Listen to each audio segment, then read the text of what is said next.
साथ अंकिता पाल और आप सभी का हमर छत्तीसगढ़ में स्वागत है। रुक करते हैं खबरों की तरफ।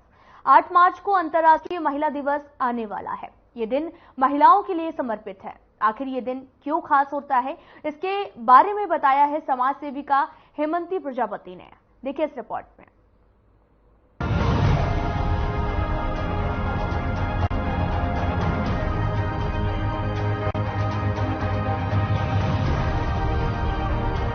हर साल 8 मार्च को विश्व के अलग अलग क्षेत्रों में महिला दिवस का आयोजन किया जाता है। ये दिन महिलाओं के प्रति प्रशंसा और सम्मान प्रकट करते हुए महिलाओं की आर्थिक, राजनीतिक और सामाजिक उपलब्धियां और कठिनाइयों की सापेक्षता की उपलक्ष्य में उत्साह के तौर पर मनाया जाता है, जिसको ध्यान में रखते हुए अंबिकापुर में महिला बाल विकास से रिटायर हुई अधिकारी और समाज सेविका हेमंती प्रजापति से बातचीत की गई, जिसमें उन्होंने बताया कि महिलाओं को सशक्त कैसे किया जाए और शासन की योजनाओं को किस प्रकार उन तक पहुंचाया जाए। हेमंती प्रजापति ने अपने विचार व्यक्त करते हुए बताया कि अंतर्राष्ट्रीय महिला दिवस महिलाओं को समाज में बराबरी और लोगों को उनके अधिकार को लेकर जागरूक करने के मकसद से मनाया जाता है। ये दिन खास तौर पर महिला और उनसे जुड़े मुद्दों को समर्पित होता है। मैं श्रीमती हेमंती प्रजापति, सेवानिवृत्त परियोजना अधिकारी, महिला बाल विकास। जी, जैसा कि आप एनजीओ भी चलाती हैं। एनजीओ के साथ जुड़ी हूँ, अभी तो एनजीओ नहीं चला रही थी। जी, महिला उत्थान के लिए बहुत से जी कार्य जी कर रहे बिल्कुल हैं। बिल्कुल। तो आपके जैसे आगामी आने वाले समय में महिला विश्व दिवस मनाया जाएगा, जी जी, अंतर्राष्ट्रीय महिला दिवस। जी जी। तो उसमें महिलाओं के उत्थान के लिए क्या किया जाना चाहिए जिससे कि और अच्छा महिला सशक्तिकरण हो? देखिए, महिलाओं का ना दो तरह से मैं विशेष कर समझती हूँ। एक तो हो कि उनका सामाजिक जो उत्थान है वो होना चाहिए सामाजिक दृष्टिकोण से। दूसरी बात है आर्थिक दृष्टिकोण से। महिला यदि दो तरह से अपने आप को अगर सशक्त बनाती है, सामाजिक दृष्टिकोण, समाज में मतलब जो अपने अधिकारों को समझ सके, कानून की बात जान सके कि महिलाओं के लिए कौन कौन से कानून है ना, उनके संरक्षण के लिए शासन ने कौन कौन सी व्यवस्थाएं की हैं, इस सब में उनको जागरूक होने की जरूरत होगी। और दूसरी बात आर्थिक रूप से महिलाएं अगर आर्थिक रूप से सशक्त रहेंगी तो आत्मनिर्भर, खुद स्वयं में ही आत्मनिर्भरता आती है। मैंने अपने आप में भी महसूस किया है। जब मेरे हस्बैंड की मृत्यु हुई थी तो मेरी बच्ची 5 साल की थी और मेरा बच्चा जो है वो 3 साल का था और मेरे पास उस समय कोई भी जॉब नहीं था। तो मैंने कोशिश किया, जब मैं आर्थिक रूप से सशक्त हुई तो मुझ में अपने आप में आत्मनिर्भरता आई और मैं 4 लोगों की मैं मदद भी कर सकी और मेरे में अपने आप में एक आत्मसंतोष भी मिलता है कि मैं खुद आर्थिक रूप से कुछ लोगों की मदद भी कर सकती हूँ और अपने परिवार का भी पालन पोषण में अच्छे से कर सकती हूँ। तो महिलाओं को इन दोनों दृष्टिकोण से समझना होगा, कानूनी दृष्टिकोण से भी, सामाजिक दृष्टिकोण से भी और आर्थिक दृष्टिकोण से भी।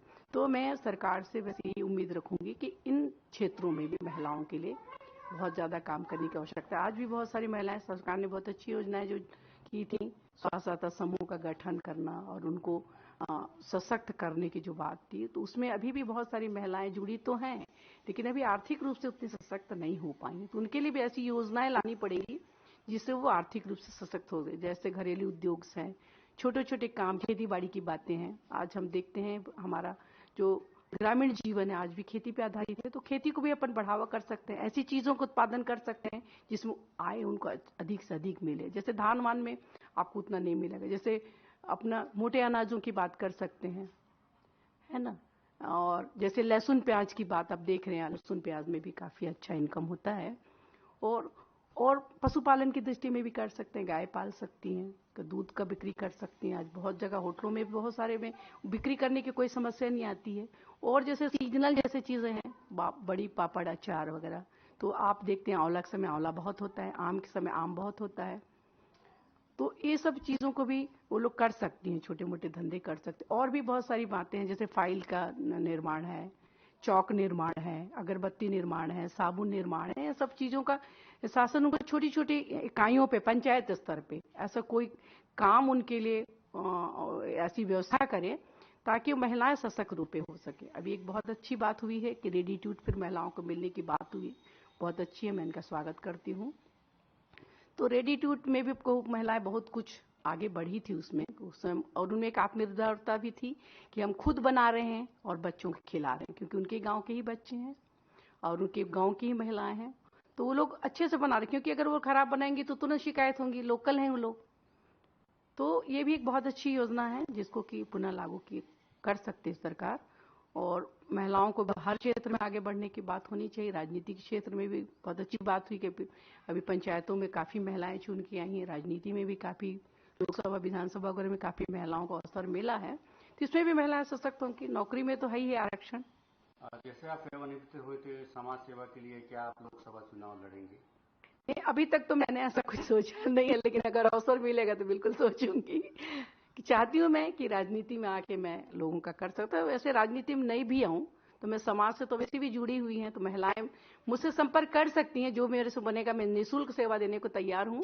उनको अगर मार्गदर्शन की जरूरत पड़ेगी कि आर्थिक रूप से उनको क्या काम करना है, प्रोजेक्ट कैसे बनाना है और कैसे हमको उनको शासन तक पहुंचाना है या जिला प्रशासन तक के माध्यम से, किनके माध्यम से जाना है, ये सब मैं मदद कर सकती हूँ अगर महिलाएं चाहें तो। मौका मिलता तो क्या भविष्य में क्या कर पाएंगे, क्या उन्नति हो सकती है सरगुजा क्षेत्र की? देखिए, यहाँ संभावना बहुत है। मैं नहीं कहती हूँ कि मैं ही आऊँ, है ना, जो भी महिलाएं आएंगी, महिलाओं को मिलना चाहिए प्राथमिकता। समर्थन अगर मिलता है तो आपको?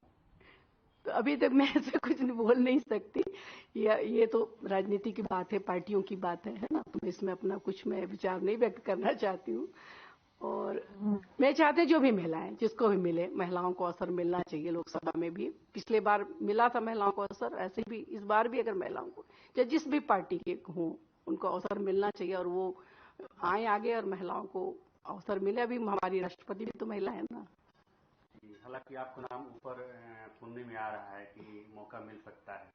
मौका मिलेगा तो अच्छी बात है। चाहूंगी कि मैं अगर मिले तो मैं करूंगी, लेकिन ऐसा भी नहीं है कि मुझे नहीं मिला तो मैं समाज सेवा करना छोड़ दूंगी, ऐसी कोई मेरी इच्छा नहीं है। मैं समाज से भी जुड़ी भी रहूंगी और लोगों की करती रहूंगी। साल भर में आने वाला ये एक दिन महिलाओं को समर्पित होता है, जो महिलाओं के प्रति प्रशंसा और सम्मान को दिखाता है।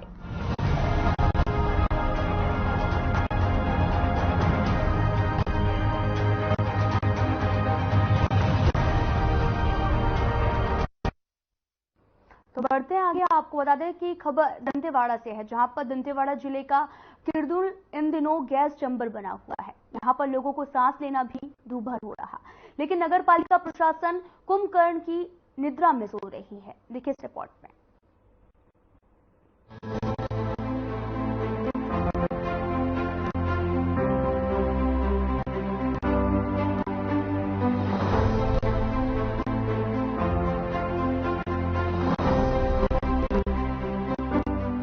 दंतेवाड़ा जिले के किरंदुल में फिर से एक बार नगर पालिका के कचरा यार्ड में लगी आग की वजह से उठ रहे धुएं के चलते किरंदुल नगर और 50 मीटर की दूरी पर स्थित पुलिस थाना परिसर पूरी तरह से धुएं के गुब्बार से भर गया है।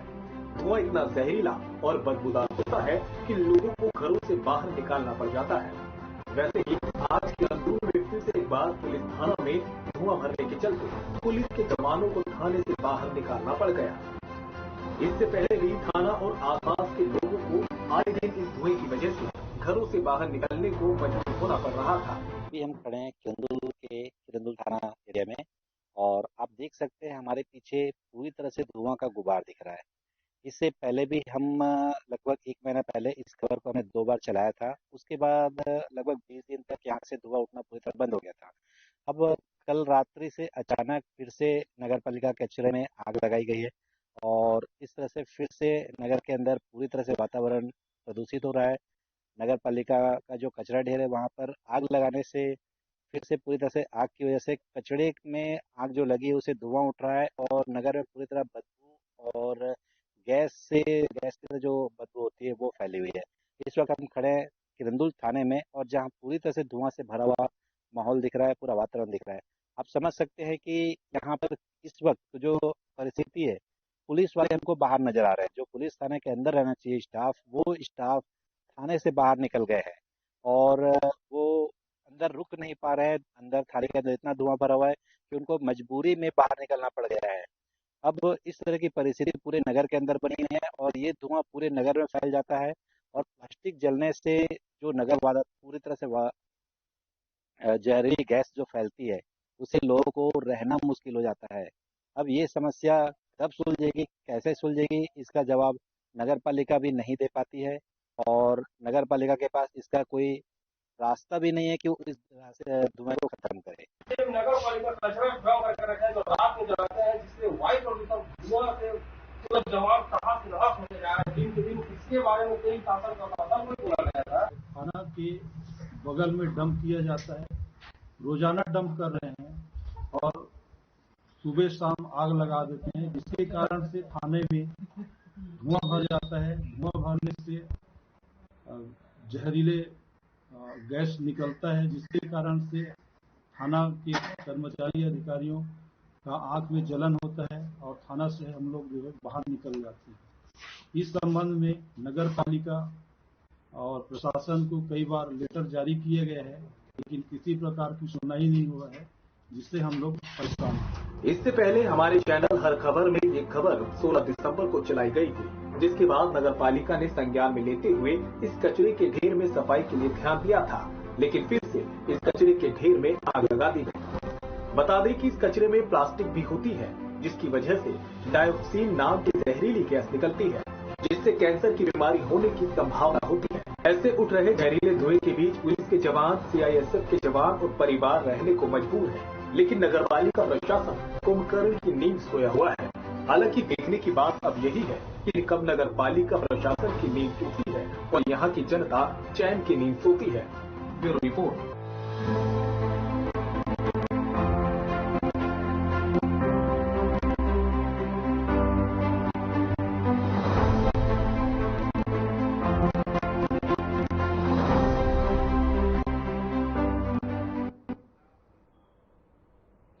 शहर की यातायात व्यवस्था को बेहतर बनाने की दिशा में पहल करते हुए जिले के कलेक्टर अजीत बसंत ने सड़क पर उतरकर सीएसआईबी चौक और सुनलिया मार्ग और साथ ही संजय नगर रेलवे क्रॉसिंग सहित कुसमुंडा इमली छाबरा मार्ग पर भी अवलोकन किया है। आपको बता दें कि उन्होंने शहरों में यातायात को सुगम बनाने और ट्रैफिक में अवरोधक बन रहे कारणों को जाना। कलेक्टर और पुलिस अधीक्षक ने शहर के मुख्य मार्ग सहित भारी वाहन चलाने वाले मार्ग पर भी निरीक्षण किया है।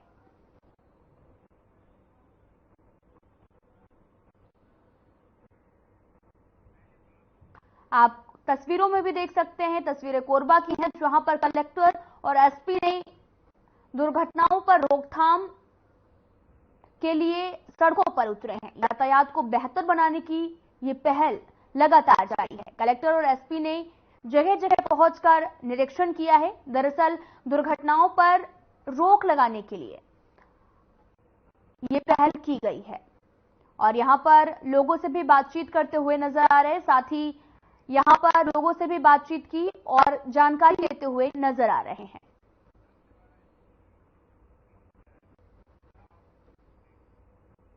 तो वहीं दंतेवाड़ा जिले के किरंदुल में भी कोडीनार पंचायत में निहाल महिला स्वयं सहायता समूह के द्वारा 2007 से समूह चलाया जा रहा है, जिसकी अध्यक्षता राजेंद्र मृणाल कौर हैं। दरअसल आपको बताते चलें कि निहाल महिला स्वयं सहायता समूह के द्वारा 2019 से नौनिहाल पब्लिक स्कूल का संचालन किया जा रहा, जिसमें बहुत कम फीस में बच्चों को पढ़ाया जाता है और सांस्कृतिक कार्यक्रमों का भी आयोजन किया जाता है। इसी क्रम में नवनिहाल पब्लिक स्कूल में खेलकूद एवं सांस्कृतिक कार्यक्रम का आयोजन रखा गया है, जिसमें छोटे छोटे बच्चों ने मनमोहक नृत्य की प्रस्तुतियां दी है।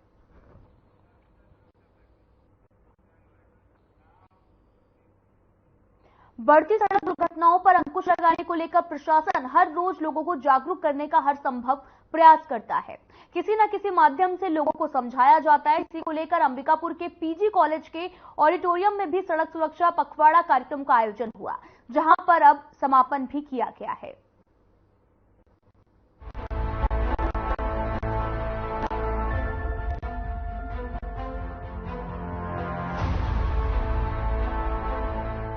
अंबिकापुर के पीजी कॉलेज के ऑडिटोरियम में सड़क सुरक्षा पखवाड़ा का समापन हुआ, जो इस बार 1 महीने तक चला। इस कार्यक्रम की अध्यक्षता में सरगुजा के आईजी गर्ग, पुलिस अधीक्षक विजय अग्रवाल और जनप्रतिनिधि आलोक दुबे उपस्थित हुए। इसके साथ ही कार्यक्रम में उपस्थित सभी अतिथियों ने वहां उपस्थित ऑडिटोरियम के जन समुदाय को यातायात नियम के बारे में विस्तार से समझाया और ऑडिटोरियम के बाहर जाते समय भी उनकी तरफ से बताए गए गुणों को अच्छे से समझने की बात की। इस बीच कार्यक्रम में बच्चियों को हेलमेट भी दिए गए और साथ ही यातायात की तरफ से 3 सवारी न करने की सलाह भी दी गई। यातायात सुरक्षा में अच्छे काम करने वाले को प्रशस्ति पत्र भी दिए गए। बता दें कि इसके तहत जिले में जागरूकता कार्यशाला का भी आयोजन किया गया और आमजन को भी इस जागरूकता अभियान के तहत जागरूक किया गया। इसी क्रम में कार्यक्रम में मौजूद आईजी अंकित गर्ग ने सड़क सुरक्षा पर लोगों को जागरूक किया। निश्चित रूप से सरगुजा की पुलिस जो पिछले एक महीना यातायात सप्ताह चलाई, इसमें निश्चित रूप से जिले और शहर के लोगों में एक जागरूकता आई यातायात के नियमों को लेकर, और खासकर यातायात के जो अधिकारी और प्रधान आरक्षकों ने स्कूल और कॉलेजों में जाकर नवयुवकों को यातायात का प्रशिक्षण दिया, वो स्वागत योग्य है। एक निवेदन मैं करना चाहूँगा पुलिस प्रशासन सरगुजा से कि मोबाइल पे बातें करते हुए जो मोटरसाइकिल चलाते हैं और बुलेट में जो साइलेंसर की जगह सीटी लगाते हैं, इन लोगों के ऊपर बहुत तगड़ी कार्रवाई करनी चाहिए। और मैं पुनः जिला पुलिस पूरे पुलिस प्रशासन को बधाई देता हूं कि एक बहुत ही बढ़िया एक महीने का आयोजन किया, जिसमें निश्चित रूप से नागरिकों में जागरूकता आएगी। आप में से कितने लोग स्वयं इस बात को फील करेंगे कि आप यहाँ पर घूम रहे हैं, सड़क पर चल रहे हैं, किसी वाहन में चल रहे हैं, अपने वाहन में, और आप देखते हैं कोई दूसरा व्यक्ति आड़ा तिरछा गाड़ी चला रहा है, कोई नाबालिग बच्चे गाड़ी चला रहे हैं, शोर शराबा कर रहे हैं, प्रेशर हॉर्न बजा रहे हैं और इस प्रकार की गतिविधियां कर रहे हैं। हम सब जाते हैं, पुलिस को कोसते हैं कि पुलिस कुछ नहीं करती। इस प्रकार से शहर का माहौल खराब हो रहा है और हम घर पे जाते हैं और जब हमारे खुद के बच्चे ऐसा करते हैं तो हम उसको नजरअंदाज कर देते हैं और इनफेक्ट देखा जाए तो अप्रत्यक्ष रूप से हम उन्हें बढ़ावा देते हैं। मेरा ये मानना है कि यातायात सुरक्षा ना सिर्फ पुलिस का कर्तव्य, पुलिस का तो कर्तव्य है ही है, बल्कि इसमें आम जनता की सबसे ज्यादा भूमिका। ये ऐसा और इतना बृहद विषय है कि इसको सिर्फ और सिर्फ पुलिस द्वारा ही नहीं, पुलिस द्वारा ही इम्प्लीमेंटेशन, फाइन या इस प्रकार चालानी कार्यवाहियों से ही इसको नहीं वो किया, इसको नहीं टैकल किया जा सकता है, बल्कि इसमें हम सभी को जागरूक होना पड़ेगा। हम सभी को इसमें देखना होगा कि क्या भयावह स्थिति है। जब हम रोड पर चलते हैं, जो इस चीज को हम देखते हैं और हमें लगता है कि उचित नहीं है, तो हम इस बात को भी आगे इंश्योर करें कि हम स्वयं या हमारे परिवार के सदस्य, परिवार के बच्चे वो चीज ना करें। अभी दुबे जी ने कुछ बातों का जिक्र किया। इस बात का हम विश्वास दिलाते हैं कि हम जो इस प्रकार की अवेयरनेस ड्राइव या इस प्रकार की जो चीजें हैं वो सिर्फ इस माह में नहीं, लगातार चलेंगे। सरगुजा में हम लगातार कोशिश करेंगे कि यातायात नियमों का पालन कराया जाए और मैं इस बात के लिए भी एश्योर करता हूं कि फोन आने पे हम छोड़ेंगे नहीं। पहले भी नहीं छोड़ा था, आगे भी नहीं छोड़ेंगे, बिल्कुल नहीं छोड़ेंगे। और मैं अपने यातायात विभाग के सभी कर्मचारियों को और एसपी साहब को मुख्य रूप से निवेदन करूंगा कि यदि फोन आए तो डबल फाइन करें, एक और धारा लगा के फाइन करें। और खासतौर से 3-4 विषय जो वास्तव में मुझे लगता है कि जिन पर हमें काम करना चाहिए। आप देखते होंगे 3 सवारी, खासतौर से बिना हेलमेट, शहर के अंदर तो फिर भी, आप हाईवे पे जाते हैं, नेशनल हाईवे पे जाते हैं, आप देखते हैं कि इतनी बड़ी बड़ी गाड़ियां चल रही हैं और वहां पर दुपहिया वाहनों में लोग बिना हेलमेट के चलते हैं। जो यदि कुछ भी हो जाए, ना वहां पर प्रकाश की पूर्ण व्यवस्था हो भी नहीं सकती है। इसमें कोई शक नहीं है कि जो गलती है वो बड़ी गाड़ी की ज्यादा होती है और मानी भी जाती है, बट इसके परिप्रेक्ष्य में जो छोटा वाहन है, जो उसका चालक है, उसकी गलती को भी नहीं नकारा जा सकता।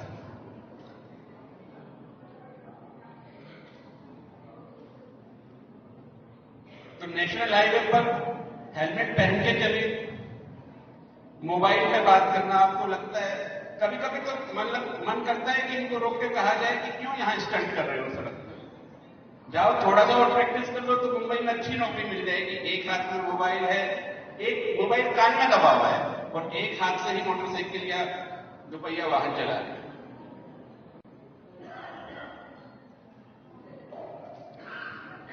इसका मूल तथ्य है कि जिंदगी आपकी,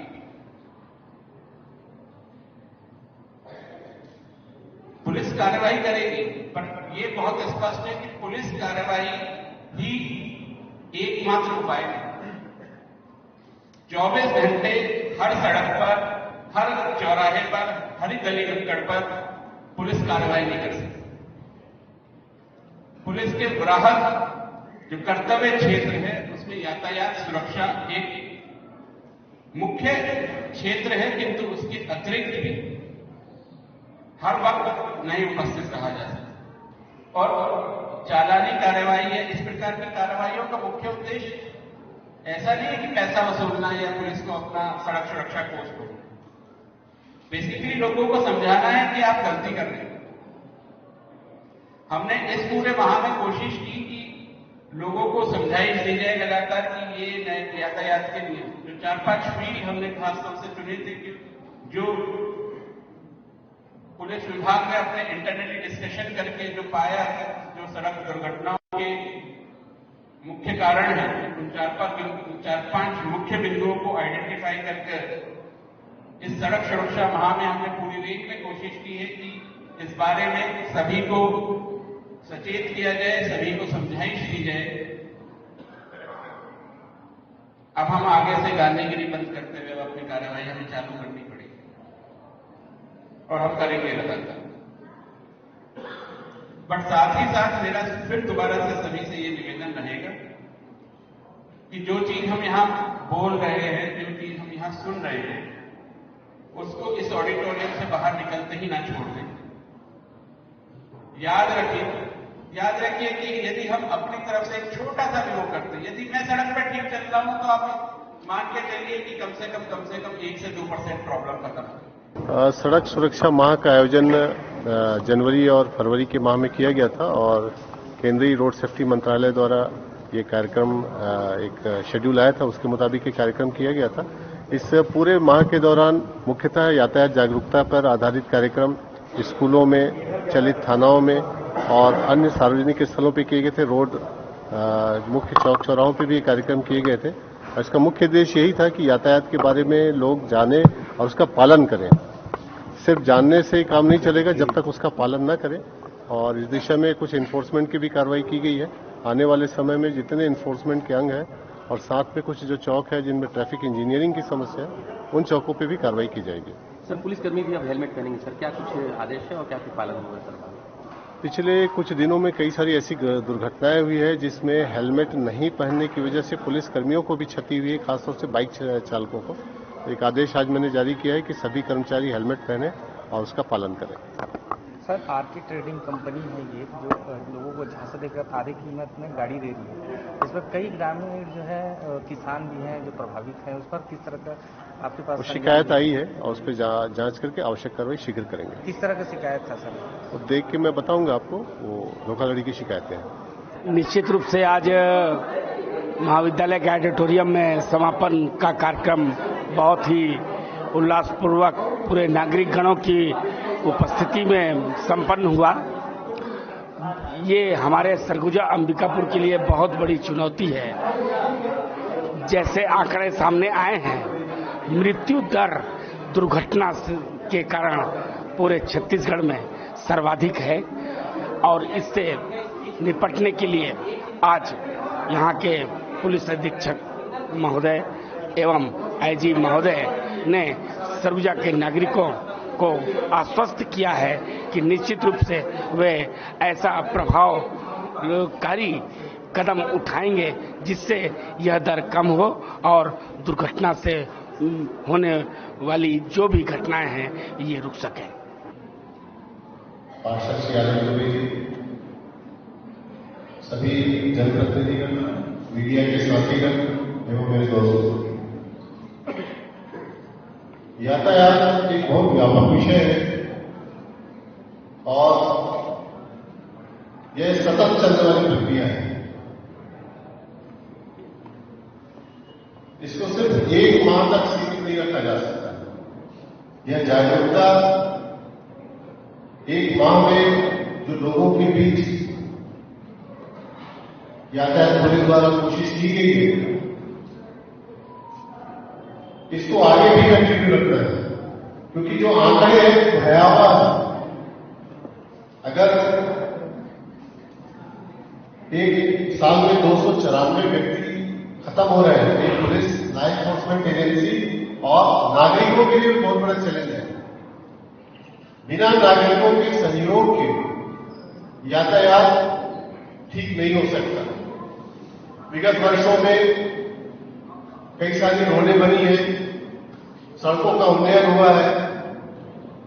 जो 2 लेन रोड थी वो 4 लेन हो गई है, 4 लेन थी वो 6 लेन हो गई है और उसी अनुपात में यातायात का दबाव भी बढ़ा है और गति भी बढ़ी है। ऐसे में एक नागरिक होने के नाते हमारी बहुत बड़ी जवाबदारी है कि यातायात के नियम है उनका अच्छे से पालन किया जाए। हालांकि लोगों ने सड़क सुरक्षा के नियमों को जानने में रुचि दिखाई है और 1 महीने तक चले इस कार्यक्रम में अधिक से अधिक लोग आए। साथ ही कई बड़े अधिकारियों ने भी लोगों को संबोधित कर जागरूक किया। Bureau report.